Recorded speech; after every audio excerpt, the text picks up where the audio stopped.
हरे कृष्णा। आज है डे 2 नमकीन डबल रोटी बुक का। कल हमने देखा कि किस प्रकार गागो ने अपने पुत्र सचीसूत को मोटे मोटे तौर पे बताया कि उन्होंने किस तरह जेल में यातनाएं सही, उन्होंने किस प्रकार कृष्ण भावनावत के आंदोलन के प्रचार प्रसार में कार्य किया और उन्होंने 2 वर्ष जेल में कैसे बिताए वृत्तांत बताया। आज हम स्टार्ट करेंगे चैप्टर फर्स्ट, मेरी जीवन यात्रा का प्रारंभ। चतुर्विद्या भजन्ते माम जानम सर्कितो अर्जुन आर्थो जिज्ञासुर अर्थार्थी ज्ञानी च भरतर्षभ। हे भरत श्रेष्ठ, 4 प्रकार के पुण्यात्मा मेरी सेवा करते हैं, आर्थ, जिज्ञासु, अर्थार्थी तथा ज्ञानी। मैं ऐसा सोचता हूँ कि संसार में जो कुछ भी होता है उसका परिणाम चाहे अच्छा या बुरा हो किसी न किसी कारण से होता है। यह साधारणतः सोचते हैं ऐसा मेरे साथ ही क्यों होता है, औरों के साथ क्यों नहीं। इस पुस्तक के असाधारण पाठकों में आपको नम्रतापूर्वक सत्य को जैसे मैंने समझा है बता रहा हूँ। यह व्यक्ति अपने आप में अद्वितीय और असाधारण होता है। इस सच्चाई को समझने में थोड़ा समय अवश्य लगता है कि आप अद्वितीय है। किसी को कुछ समय लगता है, कुछ साल लगता है और किसी को पूरा जीवन इस सच्चाई को समझने में बीत जाता है। हमारे लिए भगवान की योजना इतनी अनिश्चित सी लगती है कि कहा नहीं जा सकता कि ऐसा क्यों हो रहा है, परंतु हम यह भी जानते हैं कि किसी भी योजना को सिद्ध करने के लिए तैयारी करना ही पड़ती है। मेरे पिताजी ने मुझको कहा था कि उन्हें यह विश्वास नहीं होता था कि भगवान कृष्ण के भक्तों के जीवन में जो कुछ भी हुआ वह एकदम सही समय पर तथा सही ढंग से हुआ। निम्नलिखित कहानी जैसा कि मैंने उसे अपने पिता से सुना और आपके समक्ष प्रस्तुत किया। मेरे प्रिय पुत्र सचीसूत, मैं अपनी कहानी अपने जन्म के साथ आरंभ करता हूँ। मेरा जन्म 26 अगस्त 1964 को रूस स्थित आर्मेनिया के एक छोटे से कस्बे मेग्री में हुआ। मेरा बचपन साधारण बच्चों के जैसे ही बीता। मेरी माँ पोस्ट ऑफिस में और पिता फल के रस या जाम बनाने के कारखानों में कार्य करते थे। इस प्रकार हम न तो गरीब थे और न अमीर, परंतु हम एक मध्यम वर्गीय परिवार थे। मैं पास पड़ोस में रहने वाले अन्य बच्चों के साथ उन्हीं की तरह रहते हुए बड़ा हो गया था। इस तरह का रहन सहन मुझे बहुत अच्छा नहीं लगता था और मैं कभी भी इस रहन सहन से संतुष्ट नहीं था। मैं लगातार एक अलग तरह के जीवन के विषय में सोचता रहता था और उसके सपने देखा करता था। मैं अपने अच्छे दोस्तों के सामने अपने मन की बात बताता तो उन्हें कुछ भी समझ नहीं आता था और वे हंस देते थे। सौभाग्य से मेरा एक बहुत अच्छा घनिष्ठ मित्र साक्रिक ओहनजानियन था, जो जीवन के विषय में मेरे विचारों को सुनता और समझकर प्रसन्नता से चर्चा करता था। वह मुझसे 2 महीने बड़ा था और उसका जन्म 26 जून 1964 को हुआ था। हम उसे साको कहते थे और इस पूरी गाथा में मैं उसी नाम से संबोधित करूँगा। हम दोनों किंडरगार्टन से लेकर हाई स्कूल तक सहपाठी थे। जहाँ तक मुझे याद है कि हम दोनों एक छोटी छोटी बातों को छोड़कर कभी भी कोई कहा सुनी या आपसी मतभेद नहीं हुआ। साको बहुत समझदार और विभिन्न विधाओं में कुशल था और जब हम किसी मुसीबत में फंस जाते तो मुझे अपना छोटा भाई समझकर मुसीबतों से बचा लेता था। मुझे एक घटना याद है कि जब हम 9वीं कक्षा में पढ़ते थे और हमारी उम्र 15 वर्ष के आसपास थी। साको ताश के खेल में बहुत कुशल था और वह पोकर की तरह एक ताश का खेल खेलकर कुछ पैसे भी बना लिया करता था। एक दिन कुछ परदेशी व्यक्ति ताश का खेल खेलना चाहते थे, इसलिए हम उनके साथ उनके होटल के कमरे में चले गए। वे 3 परदेशी उम्र में हमसे काफ़ी बड़े थे। वे 30 वर्ष के लगभग होंगे। फिर भी हम उनके साथ खेलने की तैयार हो गए। साको पहले तो जानबूझकर हारता रहा। इससे परदेशी उत्तेजित और असावधान हो गए। वे व्यक्ति शराब भी पी रहे थे और मारिजुआना का धूम्रपान भी कर रहे थे। जब हमारा सारा पैसा समाप्त हो गया था तो साको समझदारी से खेलते हुए जीतने लगा। वे व्यक्ति इस बदली परिस्थिति से गुस्सा हो गए। उनमें से एक व्यक्ति उठकर पानी लेने के बहाने से साको के ताश पत्ते देखकर उनके दोस्तों को संकेत से बताने लगा। जब यह बात मैंने साको को बताई तो वे व्यक्ति गुस्सा होकर हमारे साथ लड़ने लगे। हम कमरे से निकलकर सीढ़ियों से उतर सड़क की ओर भागने लगे, परंतु साको के पास बहुत पैसा था।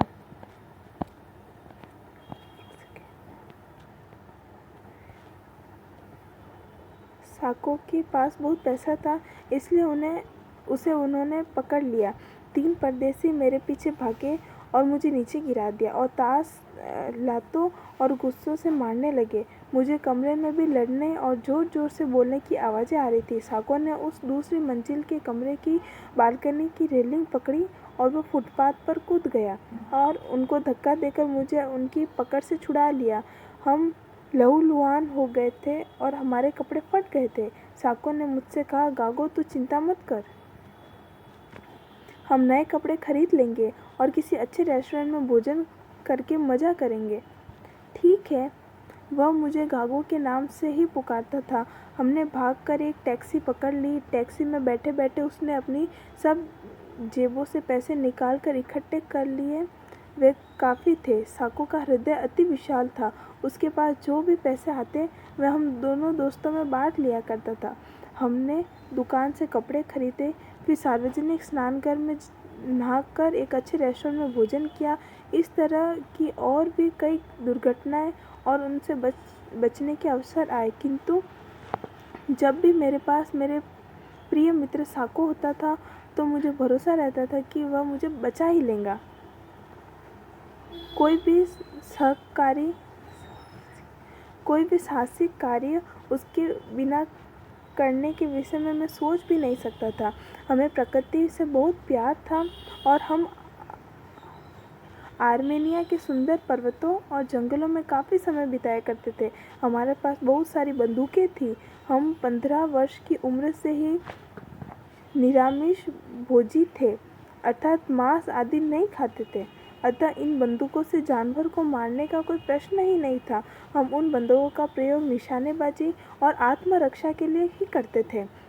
आर्मेनिया के निवासी सामिश भोजी यह मांसाहारी होते हैं और हमारे शाकाहारी होने की बात जानकर उन्हें बहुत आश्चर्य होता था। मेरे शाकाहार और अहिंसा के प्रति मेरे निश्चय का श्रेय मैं एक मुर्गी और मेरी पड़ोसन को देता हूँ।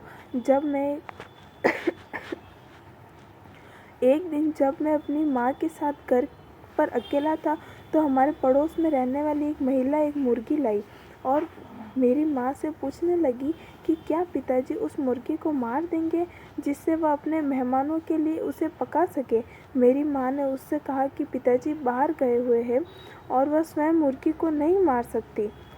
इस पर पड़ोसन ने मुझसे उसे मार देने का आग्रह किया। मैंने किसी भी प्राणी का आज तक हत्या नहीं की थी और यह कार्य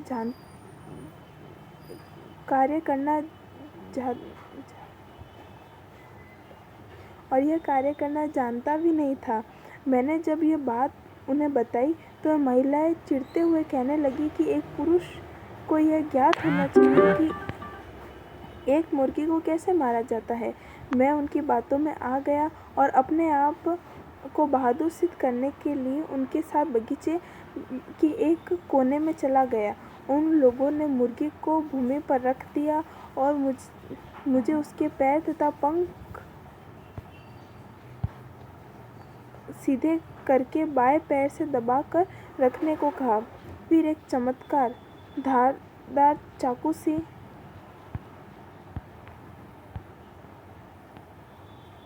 हाथ में लेकर और उसका सिर बाएं हाथ से पकड़कर मैं यह कार्य करने के लिए तैयार हुआ। जैसे ही चाकू ने उसकी गर्दन को छुआ तो उसका सारा शरीर कांपने लगा और वह पूरी शक्ति लगाकर स्वयं को छुड़ाने का प्रयत्न करने लगी। जब उसे लगा कि छूट पाना असंभव है तो उसने आंखें बंद कर ली, शरीर को ढीला छोड़ दिया, मानो वह मृत्यु जो उसके पास ही मंडरा रही थी कि प्रतीक्षा करने लगी थी। उस क्षण मुझे इस कार्य के विषय में यह विचार आया कि कदाचित मुझे उसे छोड़ देना चाहिए।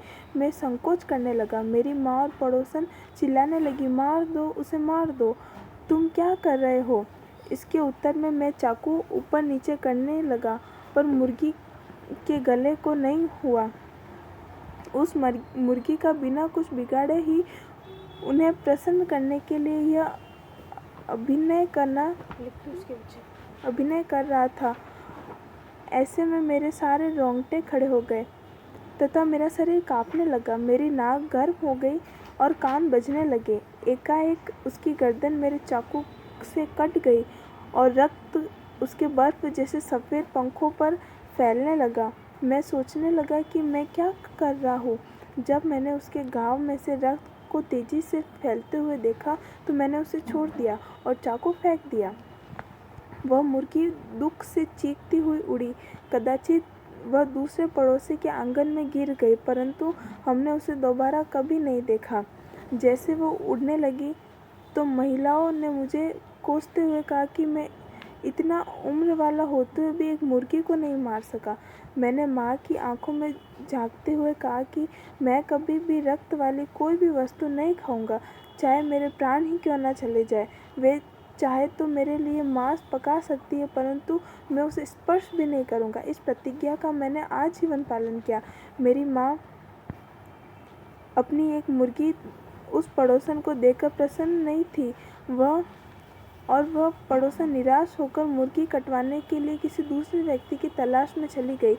मेरे माता पिता और दूसरे रिश्तेदार के साथ मेरे मांसाहार न करने की प्रतिज्ञा के विषय में कुछ समय बहुत विरोध बना रहा।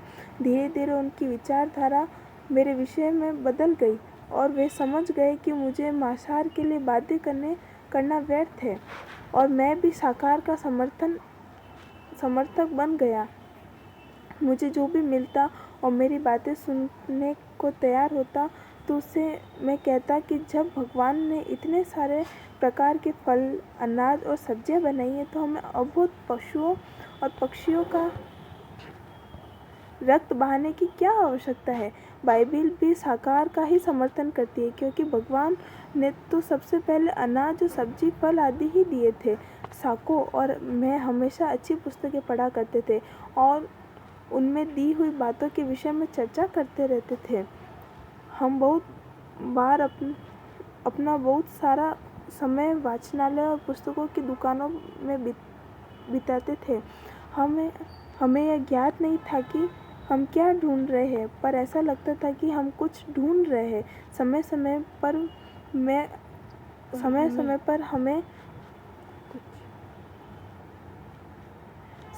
पर हमें कुछ रुचि के विषय में मिल जाते थे और हम उन चर्चा किया करते थे। हम इससे और उत्साहित हो जाते थे कि हमारी रुचि का कुछ मिला हुआ है जो हमें हमारे अनजाने लक्ष्य की ओर आगे बढ़ने की सहायता करेगा। धर्म और प्राचीन काल इतिहास संबंधित पुस्तकें जो वाचनालयों से मिली, हमें सब पढ़ डाली।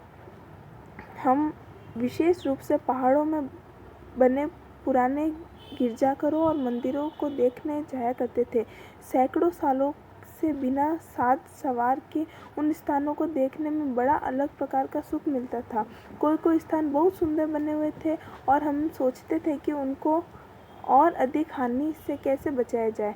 जन साधारण की पहुंच से बहुत दूर होने के कारण कुछ असामाजिक तत्वों द्वारा उन भवनों में घुसकर पत्थर निकाले जाने से बहुत दुख हुआ और इससे उनके गिर जाने का खतरा रहता था। हम उन चर्चों की सफाई करते और उनकी दीवारों पर लिखते कि आने वाले दर्शन करें और उनकी रक्षा करें, क्योंकि वे ऐतिहासिक महत्व के स्थान और भगवान के घर हैं। हमें ज्ञात नहीं था कि हमारे द्वारा लिखी गई बातों का कोई असर नहीं होता था, परंतु हम सोचते कि हम भगवान की सेवा कर रहे हैं।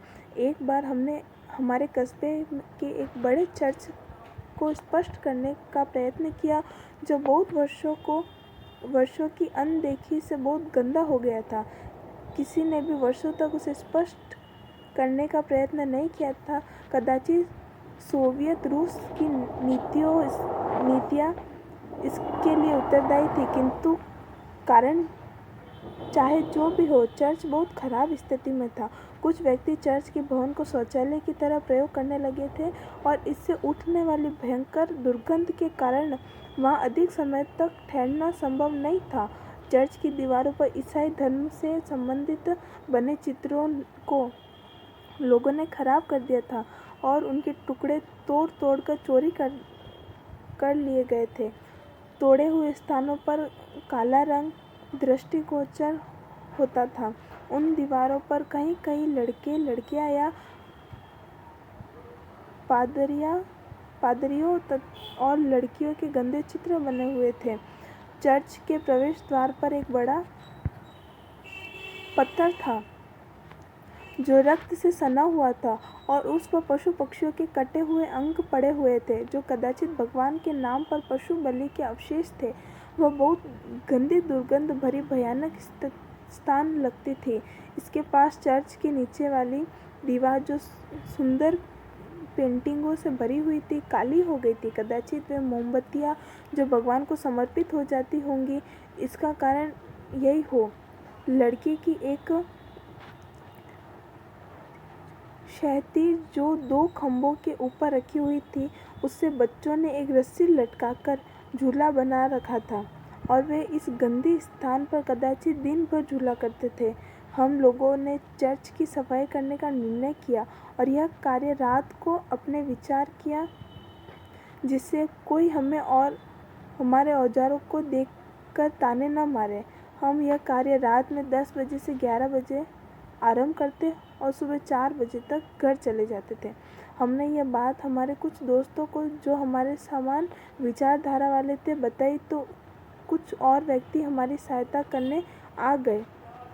उस पुराने चर्च की पूरी तरह से सफाई करने और ठीक ठाक दिखाई जैसे करने से हमें बहुत समय लगा। हमने रेगमाल और कांच के टुकड़ों से मोमबत्तियों के धुएं से काली हुई सभी दीवारों को स्पष्ट किया।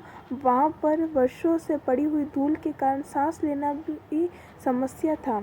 हमने अपने चेहरे पर मास्क पहन रखा था, परंतु इस पर भी हम अच्छी तरह से सांस नहीं ले पा रहे थे। हमारे दादाजी, जिनका घर चर्च के पास ही था, के औजार का प्रयोग करते थे। कुछ समय हमने चर्च की सफाई कर ली और हाथ से लिखा हुआ एक पोस्टर वहाँ लगा दिया, जिस पर लिखा था, इस पवित्र स्थान पर सफाई बनाए रखें। इतने बड़े कार्य के बाद वह स्थान बहुत अच्छी दिखाई देने लगा था। परंतु जैसे ही हम एक दिन वहाँ गए तो एक दुखदायी आश्चर्य का सामना हुआ। हमारे द्वारा लिखा गया पोस्टर पलटकर उस पर लिख दिया गया, जिन्होंने इस चर्च की सफाई करी, वे व्यक्ति किसी भी चर्च के मुख्य स्थान पर मलमूत्र त्याग दिया था, उसकी स्थिति पहले जैसी हो गई थी। साको और मेरे लिए यह अनुभव बहुत ही निराशाजनक और दुखमयी था। उसकी आंखों से आंसू बहने लगे थे और निराश होकर उसने अपना सिर हाथ और नीचे झुका लिया। मैंने उसे गले लगा लिया और हम दोनों जोर जोर से चर्च में 10 मिनट तक रोते रहे। इसके बाद साको चर्च की वेदी पर बैठ गया और अपना सिर लटकाकर घुटनों पर हाथ रखकर जोर से रोने लगा। उसके रोने की आवाज़ चर्च में गूंजने से चर्च में एक विशेष वातावरण बन गया और ऐसा लगने लगा जैसे स्वयं भगवान नहीं तो कम से कम देवदूत भी हमारे साथ रोने लगे हो। मैं रोते रोते चारों ओर घूमा और फिर देख रहा था कि और क्या गंदा किया गया या तोड़ा गया था, परंतु साको मेरी ओर बिना देखे ही चलने लगा। मैं भी उसके पीछे पीछे चला गया और हम दोनों चर्च के द्वार के सामने बैठ गांजा भरी सिगरेट पीते हुए अपने उस चर्च के अनुभव के विषय में बातें करने लगे। हमने यह निश्चय कर लिया कि हम फिर से उस चर्च की सफाई नहीं करेंगे। तोड़ फोड़ करने वाले जो चाहे वह करे। नशे में रोते हुए और चिल्लाते हुए मैंने उससे कहा कि भगवान ऐसे लोगों को इतने गंदे कार्य कैसे करने देते हैं। मैं उन घटनाओं से बहुत विचलित हो गया था और सोचने लगा कि संसार में ऐसा क्यों होता है। मैंने साको से पूछा कि ऐसे खराब और अज्ञानी मूर्ख व्यक्ति इस संसार में क्यों पैदा होते हैं। ऐसे लोग जो भगवान के घर को, जहाँ लोगों को भगवान की पूजा करने के लिए आना चाहिए, तोड़ते और गंदा करते हैं। उनके हाथों को भगवान तोड़ क्यों नहीं देते। साको ने अपने आंसू पोंछे और मेरी ओर देखने लगा जैसे उसने मेरी बात सुनी ही नहीं हो। हम व्यक्ति अपने घर की ओर जाने लगे और हमारी चर्चा देर रात तक चलती रही। हम दोनों अपने प्रश्नों के उत्तर ढूंढते रहे, पर कोई उत्तर न पाने पर बहुत दुखी हो गए। हमने बाइबिल और ईसाई धर्म की अन्य पुस्तकें पढ़ी और पाया कि वे बहुत अच्छी मार्गदर्शक है, परंतु हमारे प्रश्नों के उत्तर देने के लिए पर्याप्त नहीं है। सबसे महत्वपूर्ण बात हमें भगवान की 10 आज्ञाएं लगी और उनके विषय में हम बहुधा चर्चा करते थे। भगवान की 6ठी आज्ञा हमें अच्छी तरह से समझ आ गई थी, जो इस प्रकार है, तुम किसी के भी प्राण नहीं लोगे। यह दृष्टिकोण हमें पूरी तरह से समझ में आ गया था, क्योंकि भगवान ने जब यह संसार बनाया तो एडम और ईव से यह कहा था कि उन्होंने सब पशु पक्षियों को उनकी रक्षा के लिए ही उन्हें दिया है।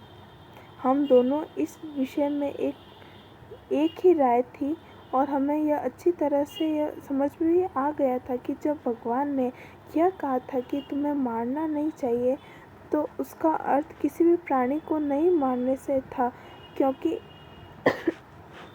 यदि वे चाहते तो थोड़ा सा शब्द मनुष्य जोड़ सकते थे। यदि भगवान ने केवल इतना ही कहा कि तुम्हें मारना नहीं चाहिए, तो इसका अर्थ किसी भी प्राणी को नहीं मारने से था, क्योंकि वे भी तो मारे जाने के समय दुखी होते हैं तथा इससे उनके शरीर में भी रक्त होता है।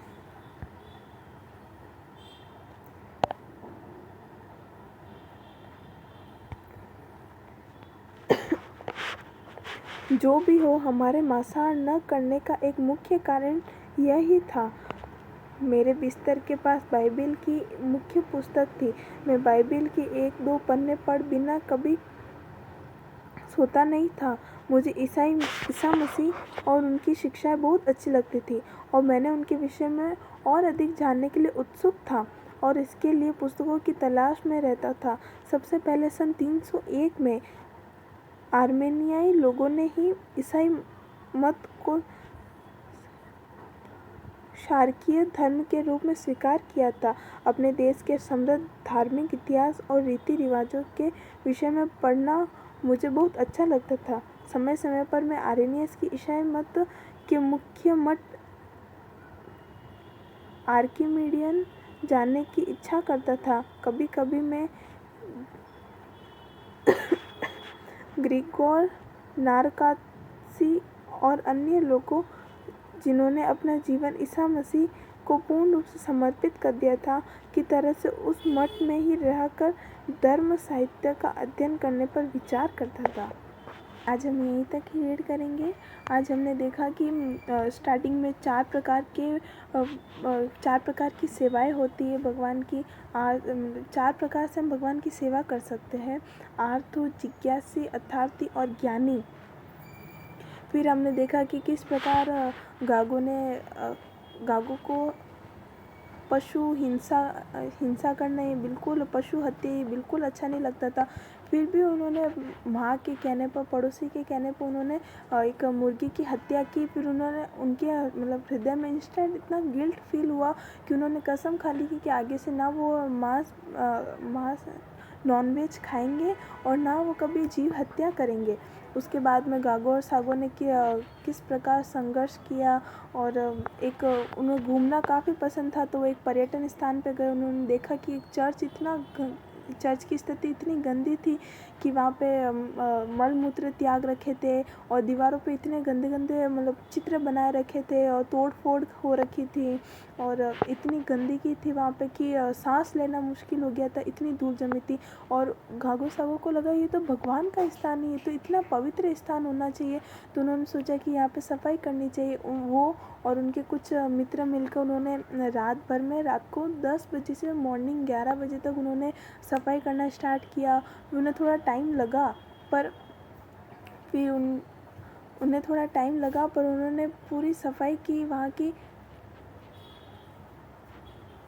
सफाई की। फिर थोड़े दिनों बाद देखा कि वहाँ के कस्बे में मतलब इतना बिल्कुल भी भक्ति नहीं थी वहाँ पे और इस लेवल का वहाँ पे ना दुराचार फैल रखा था कि वहाँ साफ़ किए हुए मंदिर को, चर्च को वहाँ पे फिर से गंदा कर दिया गया और वहाँ पे बोर्ड लगा था कि यहाँ पे कोई गंदगी ना करे, यह मंदिर का पवित्र स्थान है। फिर भी वो बोर्ड भी उल्टा कर दिया गया। मतलब उन्होंने मंदिर को साफ रखने के लिए भी उन्होंने इतना संघर्ष किया और फिर भी उनके साथ ऐसा हुआ। तो फिर उनके मन में हर समय ये प्रश्न उठता था कि ऐसा हमारे साथ ही क्यों होता है और किसी के साथ नहीं, ऐसा क्यों हुआ। फिर इस क्वेश्चन का मतलब आंसर ढूंढने के लिए उन्होंने बाइबिल पढ़ी, ईसा मसीह की बुक्स पढ़ी, उन्हें अच्छी लगती थी। वहाँ से उन्होंने ये बात सीखी कि जीव हत्या नहीं करनी चाहिए। ये तो उन्होंने मतलब समझ गए। वो उनके मन में एक क्वेश्चन अभी भी था जिसका जवाब वो ढूंढने का प्रयास कर रहे थे। इस प्रकार हुआ। फिर आगे का हम कल पढ़ेंगे। अभी हम वैष्णव प्रणाम करते हैं। वांछा कल्पतरुभ्यश्च कृपा सिन्धुभ्येव च पतितानां पावनेभ्यो वैष्णवेभ्यो नमो नमः। अनंत कोटि वैष्णववृंद की जय। नामाचार्य श्रील हरिदास ठाकुर की जय। जगत गुरु श्रील प्रभुपाद की जय। और ग्लोरीज टू श्रील प्रभुपाद। हरे कृष्णा।